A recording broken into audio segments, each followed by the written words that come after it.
Hello, welcome to crazy geos. আজকে আমি আলোচনা করব ক্লাস 6-এর সেকেন্ড সামেটিভ বা সেকেন্ড ইউনিট টেস্টের যে রয় মার্টিন কোশ্চেন ব্যাংক 2026-এর জিওগ্রাফির 3 নম্বর যে স্কুলটা আছে, অর্থাৎ Bishnupur sir Ramesh institution HS, তার সমস্ত জিওগ্রাফির কোশ্চেনগুলো। প্রথমে দেখে নাও একের দাগের একে যে মাল্টিপল চয়েস কোশ্চেনগুলো আছে। স্ট্র্যাটোস্ফিয়ারে যে গ্যাস অতিবেগুনি রশ্মি শোষণ করে তা হলো, অ্যান্সার হবে অপশান ডি অর্থাৎ ওজোন। 2 নম্বর, প্রতি 1000 মিটার উচ্চতা বৃদ্ধিতে ড্যাশ হারে তাপমাত্রা কমতে থাকে, অ্যান্সার হবে 6.5 ডিগ্রি সেন্টিগ্রেড হারে অর্থাৎ অপশান বি। 3 নম্বর কোশ্চেন দেখো, বৃষ্টির ছায়া অঞ্চলের উদাহরণ কি? উত্তর হবে অপশান বি, পশ্চিমঘাট পর্বতের পূর্ব ঢাল। 4 নম্বরে দেখো, যে পদ্ধতিতে আগত সৌররশ্মি ভূপৃষ্ঠকে উত্তপ্ত করে তা হলো, অ্যান্সার হবে দেখো অপশান এ, বিকিরণ। 5 নম্বর কোশ্চেন দেখো, পৃথিবীর সর্বাধিক বৃষ্টিবহুল স্থান, অ্যান্সার হবে অপশান বি, মৌসিনরাম। 6 নম্বর কোশ্চেন দেখো, পৃথিবীকে বেষ্টন করে থাকা গ্যাসীয় আবরণ হলো, অ্যান্সার হবে অপশান সি অর্থাৎ বায়ুমণ্ডল। 7 নম্বর কোশ্চেন দেখো, বেশি পরিমাণ জৈব পদার্থ থাকে কোন মাটিতে, অ্যান্সার হবে অপশান সি অর্থাৎ পার্বত্য অঞ্চলের মাটিতে। 8 নম্বর কোশ্চেন দেখো, রাগি, বাদাম, তামাক, ধান, ছোলার চাষ হয় কোন মাটিতে, অ্যান্সার হবে অপশান সি অর্থাৎ লাল মাটিতে। 9 নম্বর কোশ্চেন দেখো, মহাকাশ স্টেশন কোথায় থাকে, অ্যান্সার হবে দেখো সি অর্থাৎ এক্সোস্ফিয়ারে। যেখানে 10 নম্বর কোশ্চেন দেখো, যেখানে শিকার, পশুপালন ও অন্যান্য ক্রিয়াকলাপ নিষিদ্ধ, সেটা কোথায়, অ্যান্সার হবে দেখো অপশান ডি, জাতীয় অরণ্য। 11 নম্বর কোশ্চেন দেখো, প্রতি বছর কোন মাসের প্রথম সপ্তাহটি বন্যপ্রাণীর সপ্তাহ হিসেবে পালিত হয়, এর অ্যান্সার হবে অপশান বি, অক্টোবর মাস। তারপরে দেখো 12 নম্বর কোশ্চেন দেখো, ভারতের ক্রান্তীয় চিরসবুজ অরণ্য দেখা যায় কোথায়, অ্যান্সার হবে অপশান ডি, উত্তর পূর্বাঞ্চলে। এবার 2-এর দাগে যে কোশ্চেনগুলো আছে দেখে নাও, নিচের প্রশ্নগুলি এক কথায় উত্তর দিতে বলেছে। 1 নম্বরে, আন্টার্কটিকার সর্বোচ্চ শৃঙ্গের নাম কি, অপশন হবে ভিনসন মাসিফ। এই কোশ্চেনটা বারবারই আসছে। 2 নম্বরে দেখো, আন্টার্কটিকায় মহাদেশে কটি গবেষণা কেন্দ্র গড়ে উঠেছে, অ্যান্সার হবে আন্টার্কটিকা প্রায় 30টি দেশের 70টিরও বেশি স্থায়ী গবেষণা কেন্দ্র রয়েছে। 30টি দেশ মিলে 70টিরও বেশি স্থায়ী গবেষণা কেন্দ্র রয়েছে। এবার 3-এর দাগের কোশ্চেন দেখো, দক্ষিণ গোলার্ধের সমষ্ণ রেখাগুলি পরস্পরের থেকে দূরে অবস্থান করে কেন হতো, ওইটা একটু কেটে গেছে। অ্যান্সার হবে দেখো, দক্ষিণ গোলার্ধের স্থলভাগের তুলনায় জলভাগের পরিমাণ অনেক বেশি হয়, তাপমাত্রার পরিবর্তন খুব ধীর গতিতে হয়, তাই সমষ্ণ রেখাগুলি পরস্পরের থেকে দূরে অবস্থান করে। চরম ভাবাপন্ন তবে 4 নম্বর কোশ্চেনটা দেখো, চরম ভাবাপন্ন জলবায়ু দেখা যায় ভারতের এমন দুটি রাজ্যের নাম লেখো, এর অ্যান্সার হবে রাজস্থান এবং পাঞ্জাবে। 5 নম্বর কোশ্চেন দেখো, ক্রান্তীয় পাতাঝরা অরণ্যের প্রধান গাছগুলি কি কি, এর অ্যান্সার হবে শাল, সেগুন, মহুয়া, পলাশ এবং শিমুল। এগুলো হচ্ছে পাতাঝরা অরণ্যের প্রধান গাছ। এছাড়া তোমরা আম টামও যোগ করতে পারো। এবার দেখো 6 নম্বর কোশ্চেন দেখো, কোন অঞ্চলে চিরতা পাওয়া যায়, উত্তর হবে চিরতা মূলত পার্বত্য অঞ্চলে উঁচু জায়গায় অর্থাৎ পার্বত্য অরণ্যে পাওয়া যায়। চিরতা এক প্রকার গাছ। 7 নম্বর কোশ্চেন দেখো, একটি জাতীয় উদ্যানের উদাহরণ দিতে বলেছে, অ্যান্সার হবে করবেট জাতীয় উদ্যান, যাকে জিম করবেট বলে, যেটা হচ্ছে উত্তরাখণ্ডে অবস্থিত। বা কাজিরাঙা জাতীয় উদ্যান আছে অসমে অবস্থিত। এবার 8 নম্বর কোশ্চেন দেখো, ভারতের কোন অরণ্যে সিংহ দেখতে পাওয়া যায়, এর অ্যান্সার হবে গুজরাটের গির অরণ্যে সিংহ দেখতে পাওয়া যায়। এবার 3-এর দাগের যে কোশ্চেনগুলো আছে দেখো, নিচের প্রশ্নগুলির সংক্ষিপ্ত উত্তর দিতে বলেছে। 1 নম্বর, 3-এর একে দেখো, পরিচালন প্রক্রিয়ায় বায়ুমণ্ডল কিভাবে উত্তপ্ত হয়, পরিচালন প্রক্রিয়ায় বায়ুমণ্ডল উত্তপ্ত হওয়ার পদ্ধতি নিম্নরূপ কি কি। 1 নম্বর হচ্ছে সূর্যরশ্মির প্রভাবে ভূপৃষ্ঠ সংলগ্ন বায়ু উত্তপ্ত হয় প্রথমে। ছবিতে দেওয়া আছে দেখো, সূর্যরশ্মি পড়ছে, হলুদ তীর চিহ্ন, সূর্য থেকে রশ্মি পড়ছে বায়ুমণ্ডলের নিচের বায়ুমণ্ডল কি, ভূপৃষ্ঠ সংলগ্ন বায়ুমণ্ডল উত্তপ্ত হচ্ছে।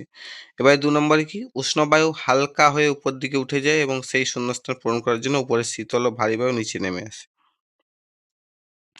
দেখো ছবিতে দেখো কি হচ্ছে, 2 নম্বর ছবিটাই দেখো, সেখানে উষ্ণ হয়ে কি হচ্ছে উপরে, বা 1 নম্বর ছবিতেও দেখতে পাচ্ছ উষ্ণ ভারী বায়ু, যেটা ওয়ার্ম এয়ার বলে লেখা আছে, ওইটা উপর দিকে উঠে যাচ্ছে।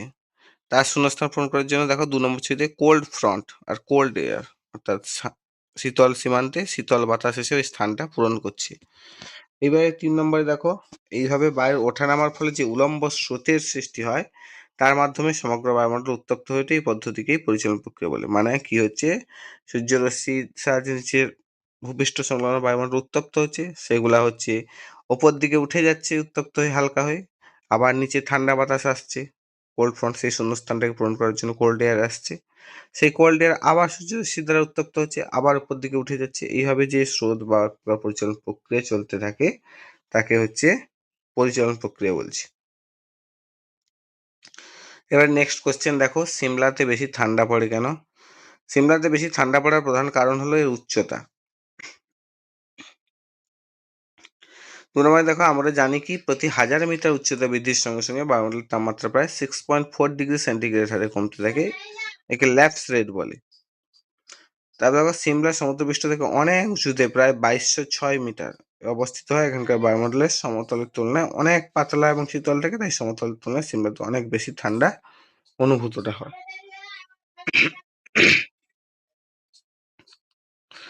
এইবার দেখো 3 নম্বর কোশ্চেন দেখো, মেঘালয়ের চেরাপুঞ্জিতে প্রচুর বৃষ্টিপাত হওয়া সত্ত্বেও চাষবাস বিশেষ করা যায় না, কারণ কি? চেরাপুঞ্জিতে প্রচুর বৃষ্টিপাত হলেও চাষবাস ভালো না হওয়ার প্রধান কারণগুলি হলো মাটির প্রকৃতি। এখানকার মাটি মূলত ল্যাটেরাইট প্রকৃতির, যা একটি উর্বর নয়। ল্যাটেরাইট মাটি আমরা বা লাল মাটি যেটাকে আমরা বলি, সেটা উর্বর নয়। 2 নম্বর কি, মাটি ক্ষয়। অত্যাধিক বৃষ্টির ফলে পাহাড়ের ঢাল বেয়ে উপরের স্তরের উর্বর মাটি ধুয়ে নিচে চলে যায়, ফলে চাষের উপযুক্ত মাটি আর থাকে না। 3 নম্বর কি, পাহাড়ি ভূপ্রকৃতি। খাড়া পাহাড়ি ঢাল, জল দাঁড়িয়ে থাকে না, যা অনেক ফসলের জন্য প্রয়োজনীয়। এছাড়া পাথুরে ভূমিতে লাঙল চালানো যায় না, চাষের যন্ত্রপাতি ব্যবহার করাও কঠিন। পাশে একটা ছবি দেওয়া আছে, দেখতে পারো কিরকম পাহাড়ি ভূমি। এখানে কি চাষবাস করা সম্ভব বলে মনে হয়? সম্ভব নয়। আর এই কারণগুলো পড়বে। এবার 4 নম্বর কি, মাটি ক্ষয় হওয়ার প্রধান কারণগুলি ব্যাখ্যা করতে বলেছে। মাটি ক্ষয়ের প্রধান কারণগুলি নিচে আলোচনা করা হলো।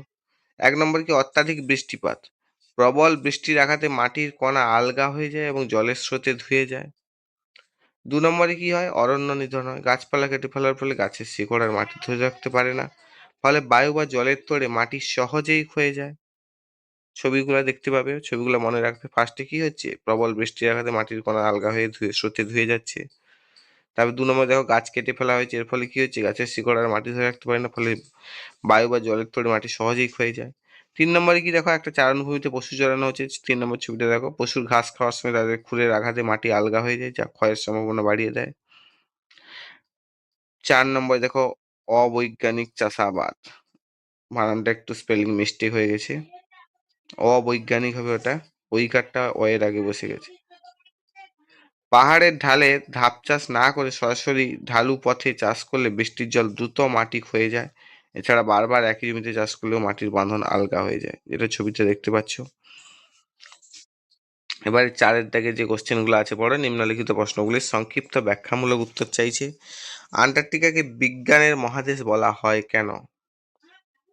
এইটা আগেই পড়েছো। আন্টার্কটিকার কতগুলি স্পেস স্টেশন রয়েছে বা কতগুলি গবেষণা কেন্দ্র রয়েছে? 30টি দেশের প্রায় 70টি। আগেই দেখলে শর্ট কোশ্চেনে।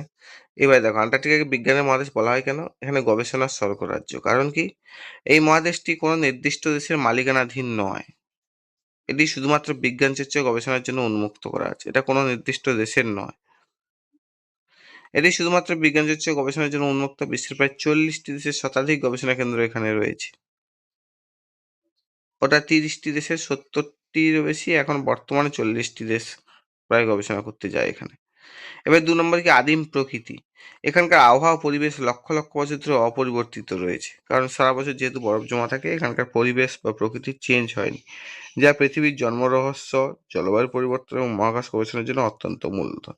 অর্থাৎ এখানকার পরিবেশ যেহেতু চেঞ্জ হয়নি, সারা বছর বরফে সমা থাকে, সেই জন্য এখানকার পৃথিবী কীভাবে সৃষ্টি হয়েছে বা জলবায়ুর যে কী পরিবর্তন হয়েছে বা আগে কেমন ছিল বর্তমানে কেমন হয়েছে, সেই সব সম্পর্কে আমরা খুব সহজেই জানতে পারি। এইটাই হচ্ছে আদিম প্রকৃতি হওয়ার জন্য। 3 নম্বর হচ্ছে খনিজ ও প্রাকৃতিক সম্পদ। বরফের স্তরের নিচে থাকা অমূল্য খনিজ সম্পদ ও সামুদ্রিক বাস্তুতন্ত্র নিয়ে নিরন্তর গবেষণা চলে এইখানে। এই জন্য আন্টার্কটিকাকে বিজ্ঞানের মহাদেশ বলা হয়। এইবারে হচ্ছে 2 নম্বরে, মেরুজ্যোতি কাকে বলে? আন্টার্কটিকার জীবজগৎ সম্পর্কে লিখতে বলেছি। মেরুজ্যোতি বা অরোরা, সেটা হচ্ছে দুটো মেরুতেই হয়ে থাকে, অরোরা অস্ট্রালিস আর অরোরা বোরিয়ালিস। মেরু অঞ্চলে উত্তর ও দক্ষিণ মেরুতে হতে পারে। দীর্ঘকাল রাত থাকাকালীন, অর্থাৎ 6 মাস দিন 6 মাস রাত থেকে আমরা জানি মেরু অঞ্চলে। দীর্ঘকাল রাত থাকাকালীন রাতের আকাশে কি হয়, উঁচুতে বায়ুমণ্ডলে রংধনু বা রামধনু রঙের রঙিন আলোর যে বিচ্ছুরণ দেখা যায় তাকে মেরুজ্যোতি বলে। একে দক্ষিণ মেরুতে কুরপ্রভা বা অরোরা অস্ট্রালিস বলে, আর উত্তর মেরুতে অরোরা বোরিওলিস বলা হয়। দক্ষিণ মেরুতে অরোরা অস্ট্রালিস আর উত্তর মেরুতে অরোরা বোরিওলিস, এটা অ্যাড করে নেবে। উত্তর মেরুতে অরোরা বোরিওলিস। এবার আন্টার্কটিকার জীবজগৎ সম্পর্কে লিখতে বলছে। আন্টার্কটিকা মহাদেশ অত্যন্ত শীতল ও বরফে ঢাকা হয়। এখানকার জীবজগৎ অন্যান্য মহাদেশের তুলনায় বেশ ভিন্ন। নিচে আন্টার্কটিকার জীবজগতের প্রধান বৈশিষ্ট্যগুলি দেওয়া হলো। কি, এখানে পেঙ্গুইন দেখা যায়। আন্টার্কটিকার সবচেয়ে পরিচিত প্রাণী হলো পেঙ্গুইন। এদের মধ্যে এম্পেরর পেঙ্গুইন এবং অ্যাডেলি পেঙ্গুইন প্রধান। এরা উঠতে পারে না, তবে সাঁতারে দক্ষ। এটা জলে সাঁতার কাটতে পারে আর হেঁটেই চলে, এরা উঠতে পারে না। এবারে সিল ও তিমি, পাশে একটা সিল মাছের ছবি দেওয়া আছে দেখো। সমুদ্র উপকূলবর্তী এলাকায় ভিন্ন প্রজাতির সিল যেমন ওয়েডল সিল, লেপার সিল এবং নীল তিমি, কিলার হোয়েল। নীল তিমির ছবি দেওয়া আছে দেখো, ব্লু হোয়েল, কিলার হোয়েল দেখা যায়। এছাড়াও শ্বেত ভাল্লুক দেখা যায়, উপরের ছবিতে দেওয়া আছে। ছবিগুলো মনে রাখবে, খুব ভালো, তাড়াতাড়ি মনে পড়বে। এছাড়া কি দেখা যায়, ক্রিল চিংড়ি দেখা যায়। এটি আন্টার্কটিকার বাস্তুতন্ত্রের সবচেয়ে গুরুত্বপূর্ণ অংশ। এটি এক ধরনের ছোট চিংড়ি জাতীয় প্রাণী যা পেঙ্গুইন ও তিমি মাছের প্রধান খাদ্য। এটা একটা ছোট চিংড়ি জাতীয় প্রাণী। আমাদের এখানেও যারা হচ্ছে পশ্চিমবঙ্গের ওই উপকূলবর্তী এলাকায় বসবাস করে, তারাও ক্রিল চিংড়ি সম্পর্কে হয়তো ধারণা আছে। ওই লাল রঙের চিংড়ি, ছোট ছোট চিংড়ি, যেগুলো বাঘের মতো ছোপ ছোপ থাকে, যেগুলো হচ্ছে ওই সমুদ্র থেকে ধরা হয়। সেগুলার প্রাধান্য দেখা যায় এখানে, যেটা হচ্ছে পেঙ্গুইন বা তিমির প্রধান খাবার। এবারে এখানকার উদ্ভিদ জগৎ কি, তীব্র ঠান্ডার কারণে এখানে কোনো বড় গাছ জন্মায় না, তবে গ্রীষ্মকালে বরফমুক্ত স্থানে কিছু মস, লাইকেন এবং অতি ক্ষুদ্র ঘাস জন্মাতে দেখা যায়। 3 নম্বর ছবিটা দেখতে পারো। ওই বরফ গলে যাওয়ার ফলে ওই সবুজ শ্যাওলা জাতীয় মস, লাইকেন তৈরি হয়েছে। পাখি দেখা যায় পেঙ্গুইন ছাড়াও অ্যালবাট্রস, পেট্রোরেল, স্কুয়া নামক সামুদ্রিক পাখি এখানে দেখা যায়। ওই হাঁসের মতো যে পাখিগুলো দেখা যাচ্ছে দেখো। আন্টার্কটিকায় প্রাণীরা মূলত সমুদ্রের উপর নির্ভর করে বেঁচে থাকে, কারণ স্থলভাগের তুলনায় সমুদ্রের জলে খাদ্যের যোগানটা বেশি। এইগুলাই মেন কারণ। এবারে দেখো 3 নম্বর কোশ্চেন দেখো, সমুদ্রের ধারে আবহাওয়া আরামদায়ক হয় কেন? ভারতকে ক্রান্তীয় মৌসুমী জলবায়ুর দেশ বলা হয় কেন? সমুদ্রের ধারে আবহাওয়া জলভাগ ও স্থলভাগের তাপ গ্রহণের পার্থক্যের কারণে দিনের বেলা সমুদ্রবায়ু এবং রাতের স্থলবায়ু প্রভাবিত হয় এই স্থানে। দিনের বেলা সমুদ্রবায়ু দেখা যায়, সমুদ্র দিক থেকে ভেসে আসে, এবং রাতে স্থলবায়ু প্রভাবিত। এই বায়ুপ্রবাহ উপকূলীয় অঞ্চলের তাপমাত্রাকে চরম ভাবাপন্ন হতে দেয় না, অর্থাৎ খুব গরম বা খুব ঠান্ডা হতে দেয় না। ফলে সমুদ্রের ধারে আবহাওয়া খুব বেশি গরম বা খুব বেশি ঠান্ডা হয় না, বরং সারা বছর বেশ আরামদায়ক বা সমভাবাপন্ন থাকে। এই জন্য এখানে ঘুরতে যায় লোকে। এবারে হচ্ছে, ভারতের জলবায়ুকে ক্রান্তীয় মৌসুমী জলবায়ুর দেশ বলা হয় কেন? নেক্সট যে কোশ্চেনটা ছিল দেখো, ভারত মূলত ক্রান্তীয় অঞ্চলে অবস্থিত এবং ভারতের জলবায়ুর উপর মৌসুমী বায়ুর প্রভাব সব থেকে বেশি। বৃষ্টিপাত থেকে শুরু করে ঋতু পরিবর্তন সবই এই মৌসুমী বায়ু দ্বারা নিয়ন্ত্রিত হয়। এই কারণেই ভারতকে ক্রান্তীয় মৌসুমী জলবায়ুর দেশ বলা হয়। এবার 4 নম্বর কোশ্চেন দেখো, মৌসুমী বায়ুর বৈশিষ্ট্যগুলি লিখতে বলেছে, আর তার সঙ্গে একটা কোশ্চেন আছে, পশ্চিমী ঝঞ্ঝা কাকে বলে? মৌসুমী বায়ুর বৈশিষ্ট্যগুলি কি কি? 1 নম্বরে ঋতুভিত্তিক পরিবর্তন দেখা যায়। এবার ঋতু পরিবর্তনের সাথে সাথে তার দিক পরিবর্তন করে। গ্রীষ্মকালে দক্ষিণ পশ্চিম এবং শীতকালে উত্তর পূর্ব দিক থেকে প্রভাবিত হয় বায়ু। গ্রীষ্মকালে দক্ষিণ পশ্চিম দিক থেকে আসে আমরা জানি, আর শীতকালে উত্তর দিক থেকে বা উত্তর পূর্ব দিক থেকে মেনলি বায়ুটা প্রভাবিত হয়। এবার 2 নম্বরে দেখো, বৃষ্টিপাত কি হয়? ভারতে বার্ষিক বৃষ্টিপাতের পরিমাণ প্রায় 80% বা 80% এই দক্ষিণ পশ্চিম মৌসুমী বায়ুর প্রভাবে ঘটে থাকে। ভারতে বেশিরভাগ বৃষ্টিপাত হয় বর্ষাকালে ওই দক্ষিণ পশ্চিম মৌসুমী বায়ুর প্রভাবে। এবার 3 নম্বরে কি, অনিশ্চয়তা। মৌসুমী বায়ুর আগমন ও স্থায়িত্ব অত্যন্ত অনিশ্চিত, মানে কখন আসবে কোনো নির্দিষ্ট নেই। কোনো বছর 10 দিন আগে আসতে পারে, কোনো বছর 15 দিন পরে আসে, কোনো বছর 1 মাস পরেও আসে, যা ভারতের কৃষিকাজের উপর গভীর প্রভাব ফেলে। যে বছর তাড়াতাড়ি আসে কৃষিকাজ তাড়াতাড়ি শুরু হয়, যে বছর দেরি করে আসে দেরি করে শুরু হয়। এছাড়াও অন্যান্য কিছু সমস্যাও দেখা যায়। এবারে কি আছে, নেক্সট কোয়েশ্চেন, পশ্চিমী ঝঞ্ঝা কাকে বলে? পশ্চিমী ঝঞ্ঝা, ওয়েস্টার্ন ডিস্টারবেন্সেস, শীতকালে ভূমধ্যসাগর থেকে আগত জলীয় বাষ্পপূর্ণ বায়ু ভারতের উত্তর পশ্চিমী অংশে প্রবেশ করে হালকা বৃষ্টিপাত এবং হিমালয় অঞ্চলে তুষারপাত ঘটায়। শীতকালের এই ঝোড়ো বৃষ্টিপাতকেই পশ্চিমী ঝঞ্ঝা বলা হয়। শীতকালে ভূমধ্যসাগর থেকে যে জলীয় বাষ্পপূর্ণ বায়ু উত্তর পশ্চিম অংশে প্রবেশ করে হালকা বৃষ্টিপাত ঘটে এবং হিমালয় অঞ্চলে তুষারপাত ঘটায়, শীতকালীন এই ঝোড়ো বৃষ্টিপাতকেই পশ্চিমা ঝঞ্ঝা বলা হয়। এর ফলে রবি শস্যে যেমন গম চাষ ভালো হয়। 5 দাগের দাগে যে কোশ্চেন গুলো আছে দেখো, নিচের প্রশ্নগুলির রচনাধর্মী উত্তর দাও। 1 নম্বর, জলচক্র প্রকৃতির চিত্র সহ ব্যাখ্যা করো।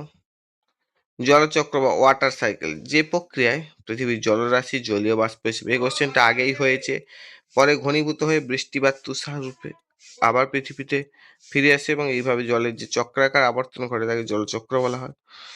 এবার জলচক্রের প্রধান পর্যায়সমূহ এগুলো আগেই বলা হয়েছে। বাষ্পীভবন হচ্ছে সূর্য থেকে যে হিট পাচ্ছে তাদের ইভাপোরেশন বা বাষ্পীভবন হচ্ছে, আগের দিনও কোশ্চেনে ছিল। ঘনীভবন কনডেনসেশন হচ্ছে, এরপরে সেইভাবে কনডেনসেশন হয়ে কি হচ্ছে, মেঘ আকারে সঞ্চিত হচ্ছে। এবারে কি হচ্ছে 3 নম্বরে দেখো, 3 নম্বরে ছবিতে দেখো প্রেসিপিটেশন হচ্ছে, অর্থাৎ অধঃক্ষেপণ আরে নিচে নেমে আসছে। 4 নম্বরে আবার প্রবাহ সঞ্চয় হচ্ছে, রান অফ হচ্ছে। কিভাবে রান অফ হচ্ছে, নদী এবং সমুদ্রের মাধ্যমে আবার রান অফ হয়ে আবার যাচ্ছে, আবার কি হচ্ছে, আবার সেই সূর্যের তাপে ইভাপোরেশন হবে। এইভাবে জলচক্রের পর্যায়সমূহ চলতে থাকে। এবার 2-এর দিকে কোশ্চেন দেখো, বায়ুমণ্ডল না থাকলে কি হতো।